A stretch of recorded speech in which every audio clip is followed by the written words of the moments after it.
I've been secretly manifesting something for years. The idea for this manifestation originated at my friend Danny Miranda's retreat in Austin back in 2024. We were doing an exercise to bring deeply buried emotions and suppressed feelings up to the surface, and what arose for me was a theme of needing to prove myself, live up to expectations, and perform across all areas of my life, like sports, school, girls, etc. And it weighed on me subconsciously for years, and it drove me to work incredibly hard, mostly out of fear, and manifested as chronic stress, tension, and a pretty brutal anxiety attack back in 2024, which started to shift a lot of things for me. And so at this retreat, through this exercise, bringing these things to the surface, and through Danny's guidance, I allowed myself to feel all that fear, all that sadness, all that anger, and all that rage that I had bottled up for years. Tears were shed, I was crying, I was swearing, like it was pretty much a mess. I was a mess, but like all inner work that is difficult, I felt much lighter and more free afterwards, which brought about this crazy realization. So, immediately after this deep processing in front of the whole group of those 12 guys that were there, Danny asked me a question that prompted a response that I didn't even know was inside of me. It was so deep within me, it never came to the surface until I had this space. And so he asked, "What do you want to do from this new place of freedom?" Basically, like not needing to prove myself, being able to be whoever I wanted, express myself freely. And I remember I stared at him blankly for a few seconds, and then this idea just burst out of me. Like I didn't even plan to say it. It was almost like a Freudian slip. It burst out of the depths of my subconscious. And I said, "I want to make music." And I remember when I said that, everybody in the room, like their jaws dropped. Everybody's like, "What?" Because like nobody knew me as somebody who was into music, including myself. I was this athlete, I was this creator, I was this entrepreneur, I was this like peak performance type of monk mode type of guy that was starting to awaken a little bit spiritually, you could say. And so everybody was like shocked. Like there was a silence that came over the room, and there was a silence that came over myself. I had never thought this in my life before. I never had said this out loud, and I never even imagined that it would be something that I would do or be interested in. But when I said it, it felt so deeply true that I wanted to play music. Like it was something I had always known deep within me, but never had the courage to look at or say, or the space or the freedom to actually feel. So in that moment, I think what happened was my consciousness elevated, expanded to a level by transcending the lower emotional states, which I had just let go of through that exercise, where I could see and feel an idea that had been previously blocked from my conscious awareness. By letting go of so much fear, shame, guilt, and anger that I'd unconsciously been holding for years, the idea finally had the space to come through. And so, ever since that exact moment, which was like April 2024, music has taken on a much larger role in my life than ever before. I backpacked Thailand last summer and I fell in love with this genre of music called psytrance, just very fast, uh, electronic music essentially, and the rave scene. Like I stayed up till 8 a.m. dancing by myself, sober most of the time, like at least a dozen times on that trip. I bought a DJ deck and I began mixing and playing around with friends. I began writing in my journals and in my manifestations. I DJ at festivals and events all over the world in all of my journals. I wasn't telling anybody this, but I was writing it. At college this year, I threw a house party and I DJ'd in front of people for the first time, which was super fun. And I even joined my school's choir for a semester, which was another step out of my comfort zone, and I fell in love with singing. And so, this idea that started as a seed of inspiration at Danny's retreat is now manifesting in a way that I couldn't have consciously imagined for an event that's happening in Vancouver in 2026. That event is the Creator Economy Convention. It is a live in person event in Vancouver, Canada in June 2026. There will be a number of speakers, including myself, and I'll explain like how I got the speaker gig, how I got the DJ gig, and all this, and how it's going to tie together in a second. But there's going to be speakers that you might know of: Dan Coe, Kieran Drew, Taylin Simmons, Kimi Anora, Brian Meyerhofer, some really big names in the space that are going to be speaking at this event. And hundreds of creators from around the world will be gathering there to hear from these thought leaders in the space, share meals, hang out with people they've known online for years, and open themselves to the magic of in person connection. Now, I'm going to continue on here, but real quick, if you want to come to this convention or check it out, you can check the link below called thelivinginternet.com. And until Monday, December 1st, there is a 50% off discount window. So it's the lowest price you're going to be able to come to this event at for either the standard ticket, the VIP ticket, which you can see the benefits on the website, or the virtual ticket. So check out that link below. And there will be more discount windows happening. There's not a lot. There will be one at the end of the year in December 2025, and there will be one more in the spring of 26, but this will be the lowest price. So if you want to join, the time to join is now. Also, this is where music comes into it. There will be a private after party on the last night of the event. It'll be 100, 150 people out of a couple hundred, out of the 600, which I'm actually going to be DJing with a few friends. So if you come to the convention, you're going to get a special link to be able to come to this private after party and hang out and have a lot of fun with myself and everybody else there. So coming back full circle here, my involvement in this event started off as a small idea. So basically, the event organizer, Jesse, one time hit me up. He was telling me about the event. I was kind of curious. I was curious to become a speaker. And I was driving and I was sending him a voice note. And this is where it becomes quite magical and synchronistic is as I was driving, a car came in front of me and the license plate said DJ. Now, I am somebody that always is noticing signs. Every license plate has symbolic meaning. It's all codes from the divine, I truly believe. And that little sight, that little sign of the license plate saying DJ prompted a new idea in my mind to set up an after party for the convention that wasn't a thing yet that I could actually DJ at. So I mentioned the idea to Jesse in the voice note. I was like, dude, like, what do you think about this after party? I feel like we could get a bunch of DJs. I could DJ. I know other creators that are DJs, and I think it would be so much fun and people would love it. And so we hopped on the phone to chat about it, and through a handful of other conversations, I ended up taking on a larger role as a marketing strategist and coordinator for the event, in addition to organizing the after party and assembling a crew of DJs. So my friends at home, like football teammates and stuff, are like, how the fuck did you end up getting a DJ event? Like, are you even a DJ? I'm like, I still don't really know what I'm doing. I think by the time it's June, I will know what I'm doing because now I have a reason to learn the thing. I always like putting a little bit of tactical pressure on myself of like, set yourself an intention so you have no idea but to learn it, right? Launch the cohort before you're ready. So now you have to get everything ready in time.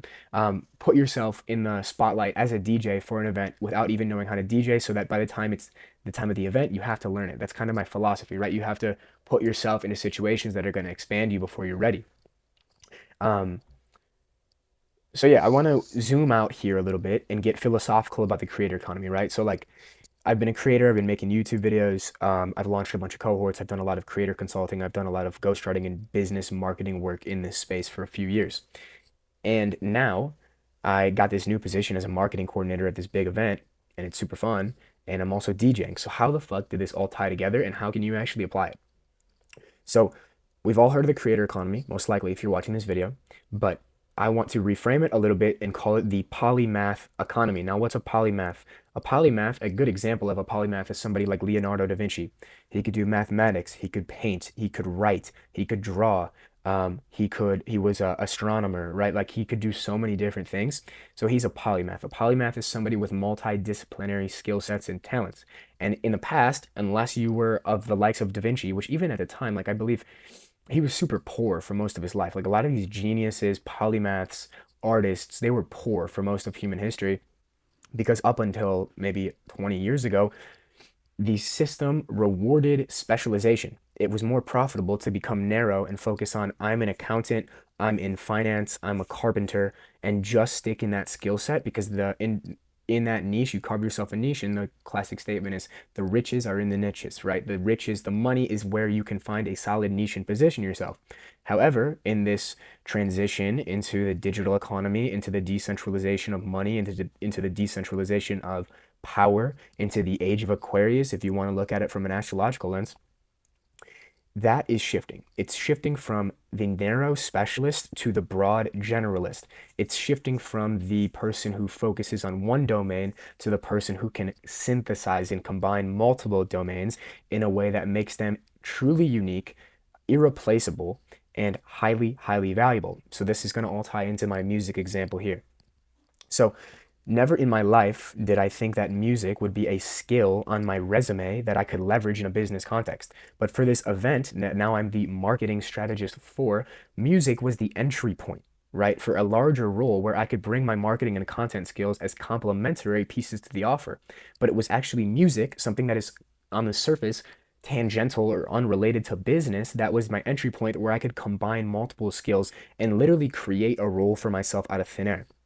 I've done this a handful of times, did this for Aubrey Marcus, I've done this for different jobs and stuff. When you have a multidisciplinary skill set and you're creative, you can create your own jobs that don't even exist. This is the future of the digital economy.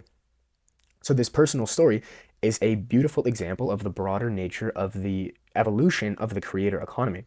This new economy is a space for polymaths, artists, and creatives to combine seemingly unrelated skills into unique offers and ways to provide value to the world. And as I said before, never before in history has it been beneficial to be a polymath, but the internet has changed the game. Now, the broader your skill set and interests and the more unique you are, the more valuable you become, as long as you can ground those skill sets into practicality. So the key here, and this is what we teach in our school, Conscious Creators. And again, if you're seeing this before December 1st, we have a 50% off discount for our school community called Conscious Creators, where we teach you how to blend the soft skills, the psychology skills, the metaphysical skills, the spiritual interests with practical business, marketing, content, sales strategy. So the key is to dance between the practical business and the niche hobbies or interests. That's how you actually make money from your polymathic interests. A few examples could be do astrology, but learn how to write social media content and build an audience and build a funnel so you can make money helping people with your astrology knowledge. You can run retreats, right? You can be a men's coach, you can run retreats, you can be really good at meditation and holding space for people and creating experiences, but also learn copywriting, marketing, and AI web design so you can actually sell the retreat and get in people's awareness. You can make music, just like I gave the example of. And I don't really even know how to make music yet, but I know I will because I know it's deep within myself. But if you make music, learn marketing as well so you can actually share your music with the world, right? If you look at the top musicians, I found this quite interesting. I was looking into this recently. The top musicians are just the best marketers, right? And a lot of times they have an agent, they are signed by a label, and the agent does the marketing for them. But if you can do it for yourself, it's like publishing your own book. Now you can spread your name out there. And if you want to separate yourself from all the musicians, all the writers, all the artists, you've got to learn to market. You've got to learn to get in people's awareness and capture their attention. Or you could go to an event as not only the musician, but a musician and a marketing strategist, and now you become completely irreplaceable. So the conscious creator, which is our philosophy in our school community, balances the practical and the esoteric. He is successful in the world, but he is living in full alignment with his creative spirit. This is the living embodiment of the middle way. And the creator economy is the best place in the modern world at this current time to get paid to actualize your unique gifts and your soul's potential. So the broader point here, it's kind of metaphorical here, is your music, not literal music, but your music in the context of your authentic frequency is your most valuable asset. Your music is your most valuable asset. I've had a theory, I've probably posted this on Twitter before, but I said the creator who knows how to make music will be more valuable to the marketplace than the creator who just knows tactical skills like marketing and copywriting. Now, I see this theory as reality through my own experience. When I say make music, it's both metaphorical and practical. Metaphorically speaking, making music just means expressing your authentic frequency. Your music is different than anybody else's music, right? Practically speaking, it actually means learning how to play music. Somebody that I love that's doing this is Soulbra, right? You might know Soulbra. He's in the health space, but he also talks about astrology. He also talks about spirituality. He's got some interesting takes on like raw meat and raw milk, which go do your own research on that. But he also makes music. He dropped an album. He drops mixes on YouTube, which I love. And it just makes him such a more unique creator because there's a bunch of health Twitter guys out there, but he's the one making music. And it conveys his authentic frequency at a level that other people don't tap into. But let's go back to the metaphor, right? Not actually playing music, but metaphorically playing music. Your music, authentic frequency, is how you stand out in a marketplace that's drowning in copycat clones, inauthentic creators, and AI bots. Your authentic frequency is how you connect with real humans who want to work with you, either as clients or business partners, because of both your practical skill set, which is important, but also your soul, right? Your music, your authentic frequency, is what gets you hired over another person. It's why a coaching client signs with you instead of another coach. They are buying your frequency. At the deeper energetic level, when somebody hires a coach, they're not just hiring a coach for a result. They're hiring a coach because there's something within that coach that they want to tap into. They are hiring the coach and they are hiring the coach's frequency. They are paying to absorb their frequency along with the practical things they can teach them. It's why your music is why somebody will read your article or listen to your YouTube video or podcast when there are literally millions of other pieces of content they could consume instead. Why would somebody read yours over everybody else's? Because your music is authentic and your music speaks to them, speaks to their soul. So in the age of AI, where tactical skill sets and rational intelligence are becoming commodified, you will stand out by finding and expressing your authentic self. It sounds trite, it sounds trivial, it sounds annoying to say find and express your authentic self, but it is actually a rare person who does the inner work to find out who they really are, and even rarer to go share it. Remember, 2 years ago, I didn't even know it was within me that I wanted to play music, but it was because I was at this retreat, I was doing inner work, I was releasing subconscious blocks, traumas, doing all this emotional release that then the new insight emerged from a higher level of consciousness.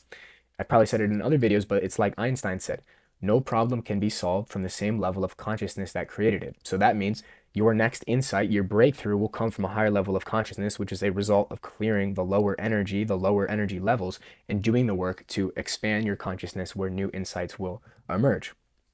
And in this rapidly evolving economy, you are going to be rewarded in proportion to the depth of the inner work you've done and the willingness to share your authentic music or frequency with the world. Now, I'm not sitting here saying I figured it all out. I still have lots of work to do, as does anybody. And if they tell you they don't, they're fucking lying to you.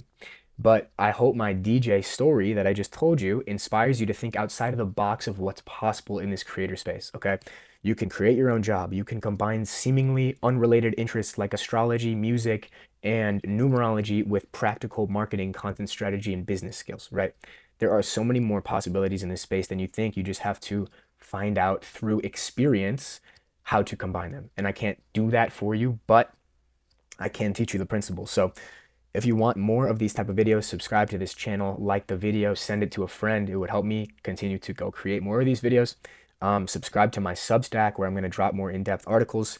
Join Conscious Creators, which is our community to help you build a coaching business and a creator business from your unique skill set, combine skills, and make a full-time living from it while growing your personal brand. And again, that's 50% off until Monday. If you want to do the inner work and go on a retreat and have a ton of fun, I'm running a Thailand retreat from March 19th to March 30th, 2026. That link will also be below. And again, until December 1st, there is a $1,000 off discount of that retreat. Last thing, the event that I'm going to be DJing at that I told you about in this video is called the Creator Economy Convention. It's happening in June 2026 in Vancouver, Canada. And until December 1st, again, you can get a 50% off discount. That's $500 off the ticket price. So you can check out that and everything else I mentioned below. So thank you for listening. I hope you found this interesting.